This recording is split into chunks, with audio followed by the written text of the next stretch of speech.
été découverts en 1903 sur un site qui s'appelle Terna El Gebel en Haute-Égypte.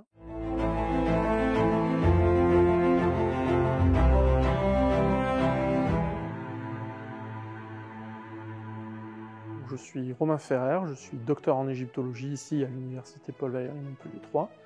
Et donc ces deux mini-sarcophages ont été découverts en 1903 sur le site des fouilles donc, de Pierre Jouguet et Gustave Lefebvre sur un site qui s'appelle Terna El Gebel en Haute-Égypte et on la connaît aussi sous son nom grec Akoris en grec.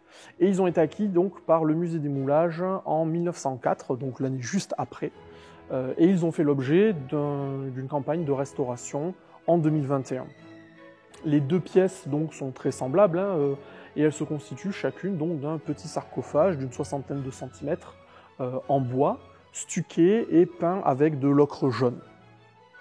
Le couvercle a la forme d'une momie, d'un corps humain, avec une tête de faucon, ce qui évoque l'iconographie d'un dieu égyptien qui s'appelle Sokar, qui est un dieu funéraire. Par-dessus, il y a des détails qui ont été peints, donc on voit la perruque tripartite qui a été peinte en bleu, les détails des yeux et du bec en noir, et celui-là, donc le premier, a plus de couleurs avec donc les joues peintes en blanc avec un point blanc et des détails en bleu sur la base et les deux rectangles sur les jambes. À l'intérieur de ces sarcophages, on trouve une petite poupée, qui est faite donc de terre et de limon, donc de la boue, enveloppée de bandelettes de lin et enrobée de résine pour la rendre plus solide. Elle représente un corps humain, une momie, du dieu Osiris, donc le dieu juge et souverain des morts, représenté ityphalique et coiffé donc de la grande couronne blanche, cette espèce de grand bonnet qu'il a sur la tête. En plus du décor, ce sarcophage-là en particulier contenait 4 boulettes de tissu, 4 petites figurines qui représentaient les 4 fils d'Horus, et un petit scarabée en cire, ainsi qu'un masque dans le même matériau pour le visage de la momie.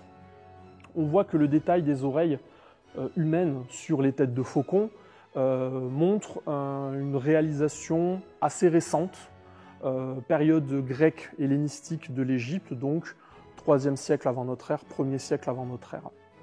Parce que ces sarcophages-là sont une évolution d'un autre objet égyptien qui est plus ancien, qu'on appelle les Osiris végétants, qui sont des sortes de briques en terre, en argile, creusées avec une silhouette du même dieu Osiris, remplies de terre et aussi de graines. À l'intérieur de ces momies, on trouve des graines qui sont censées germer.